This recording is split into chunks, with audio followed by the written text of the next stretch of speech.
To those who use well what they are given, even more will be given, and they will have an abundance. But from those who do nothing, even what little they have will be taken away.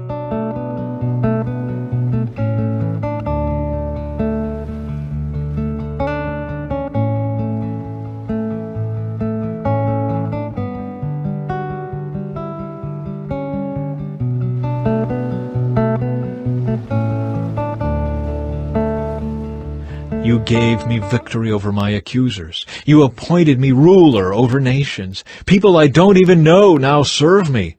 As soon as they hear of me, they submit. Foreign nations cringe before me. They all lose their courage and come trembling from their strongholds. The Lord lives. Praise to my rock. May the God of my salvation be exalted. He is the God who pays back those who harm me. He subdues the nations under me and rescues me from my enemies.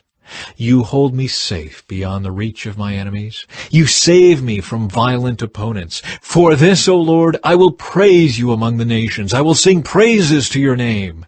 You give great victories to your king. You show unfailing love to your anointed, to David and all his descendants forever.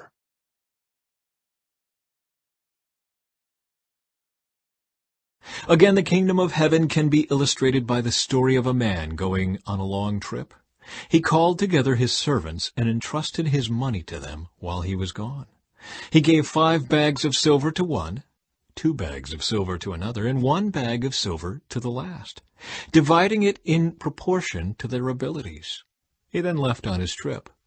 The servant who received the 5 bags of silver began to invest the money and earned 5 more. The servant with 2 bags of silver also went to work and earned 2 more. But the servant who received the 1 bag of silver dug a hole in the ground and hid the master's money.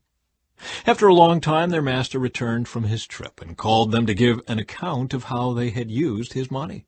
The servant to whom he had entrusted the 5 bags of silver came forward with 5 more and said, "Master, you gave me 5 bags of silver to invest, and I have earned 5 more." The master was full of praise. "Well done, my good and faithful servant. You have been faithful in handling this small amount, so now I will give you many more responsibilities. Let's celebrate together." The servant who had received the 2 bags of silver came forward and said, "Master, you gave me 2 bags of silver to invest, and I have earned 2 more." The master said, "Well done, my good and faithful servant. You have been faithful in handling this small amount, so now I will give you many more responsibilities. Let's celebrate together." Then the servant with the 1 bag of silver came and said, "Master, I knew you were a harsh man, harvesting crops you didn't plant and gathering crops you didn't cultivate. I was afraid I would lose your money, so I hid it in the earth. Look, here is your money back." But the master replied, "You wicked and lazy servant. If you knew I harvested crops I didn't plant and gathered crops I didn't cultivate, why didn't you deposit my money in the bank? At least I could have gotten some interest on it." Then he ordered, "Take the money from this servant and give it to the one with the 10 bags of silver. To those who use well what they are given, even more will be given, and they will have an abundance. But from those who do nothing, even what little they have will be taken away. Now throw this useless servant into outer darkness, where there will be weeping and gnashing of teeth." The final judgment. But when the Son of Man comes in his glory, and all the angels with him, then he will sit upon his glorious throne.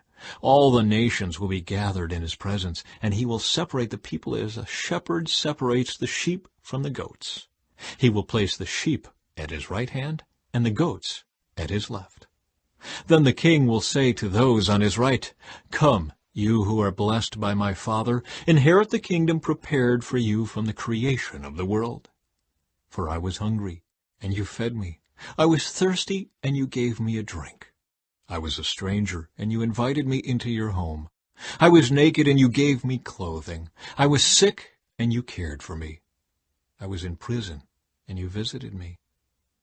Then these righteous ones will reply, "Lord, when did we ever see you hungry and feed you, or thirsty and give you something to drink, or a stranger and show you hospitality, or naked and give you clothing? When did we ever see you sick or in prison and visit you?" And the king will say, "I tell you the truth, when you did it to one of the least of these my brothers and sisters, you are doing it to me. Then the king will turn to those on the left and say, Away with you, you cursed ones, into the eternal fire prepared for the devil and his demons. For I was hungry, and you didn't feed me. I was thirsty, and you didn't give me a drink. I was a stranger, and you didn't invite me into your home. I was naked, and you didn't give me clothing. I was sick and in prison, and you didn't visit me. Then they will reply, Lord, when did we ever see you hungry or thirsty or a stranger or naked or sick or in prison and not help you? And he will answer, I tell you the truth, when you refused to help the least of these my brothers and sisters, you were refusing to help me. And they will go away into eternal punishment, but the righteous will go into eternal life.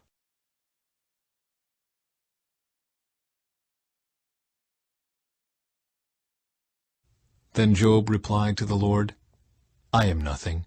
How could I ever find the answers? I will cover my mouth with my hand. I have said too much already. I have nothing more to say. The Lord challenges Job again. Then the Lord answered Job from the whirlwind. Brace yourself like a man, because I have some questions for you, and you must answer them. Will you discredit my justice and condemn me just to prove you are right? Are you as strong as God? Can you thunder with a voice like his? All right, put on your glory and splendor, your honor and majesty. Give vent to your anger, let it overflow against the proud. Humiliate the proud with a glance. Walk on the wicked where they stand. Bury them in the dust. Imprison them in the world of the dead. Then even I would praise you, for your own strength would save you. Take a look at Behemoth, which I made, just as I made you.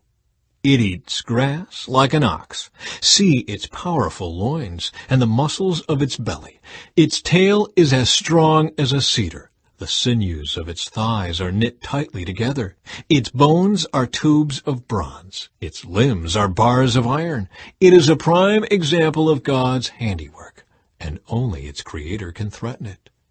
The mountains offer it their best food, where all the wild animals play. It lies under the lotus plants, hidden by the reeds in the marsh. The lotus plants give it shade among the willows beside the stream. It is not disturbed by the raging river, not concerned when the swelling Jordan rushes around it. No one can catch it off guard, or put a ring in its nose and lead it away.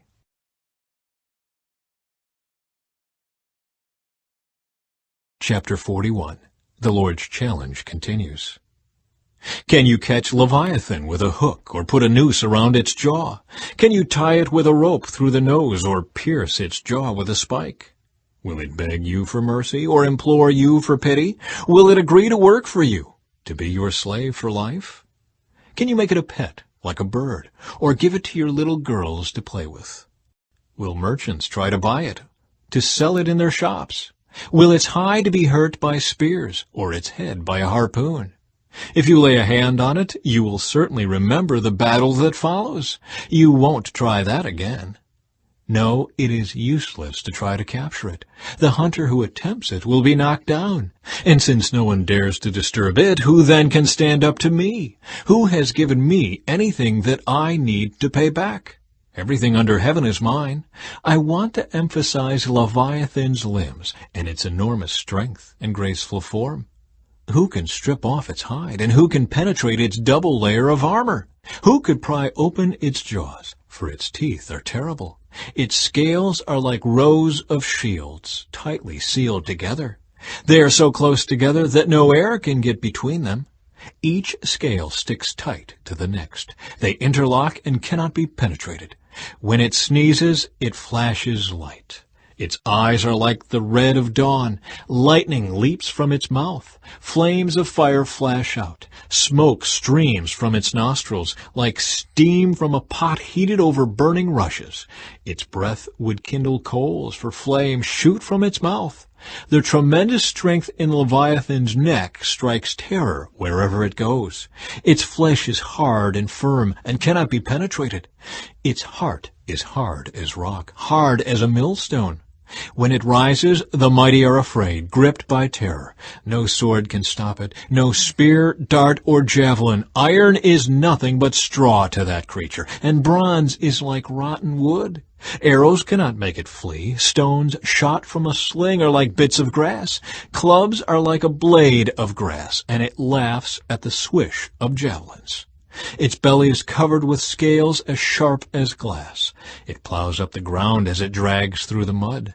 Leviathan makes the water boil with its commotion. It stirs the depths like a pot of ointment. The water glistens in its wake, making the sea look white. Nothing on earth is its equal. No other creature so fearless. Of all the creatures, it is the proudest. It is the king of beasts.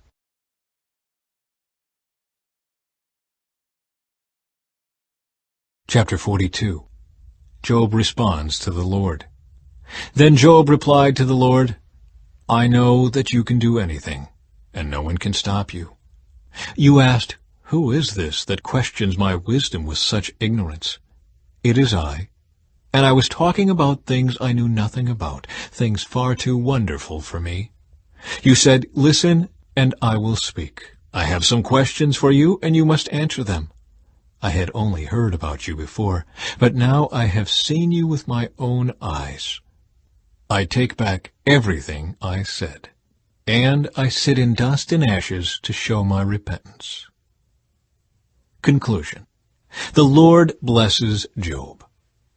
After the Lord had finished speaking to Job, he said to Eliphaz the Temanite, I am angry with you and your 2 friends, for you have not spoken accurately about me, as my servant Job has. So take 7 bulls and 7 rams, and go to my servant Job, and offer a burnt offering for yourselves. My servant Job will pray for you, and I will accept his prayer on your behalf. I will not treat you as you deserve, for you have not spoken accurately about me, as my servant Job has. So Eliphaz the Temanite, Bildad the Shuhite, and Zophar the Naamathite did as the Lord commanded them, and the Lord accepted Job's prayer. When Job prayed for his friends, the Lord restored his fortunes.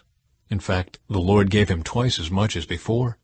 Then all his brothers, sisters, and former friends came and feasted with him in his home, and they consoled him and comforted him because of all the trials the Lord had brought against him. And each of them brought him a gift of money and a gold ring. So the Lord blessed Job in the second half of his life, even more than in the beginning. For now he had 14,000 sheep, 6,000 camels, 1,000 teams of oxen, and 1,000 female donkeys. He also gave Job 7 more sons and 3 more daughters. He named his first daughter Jemimah, the second Keziah, and the third Kirin-Hapuch. In all the land no women were as lovely as the daughters of Job, and their father put them into his will along with their brothers. Job lived 140 years after that, living to see 4 generations of his children and grandchildren. Then he died, an old man who had lived a long, full life.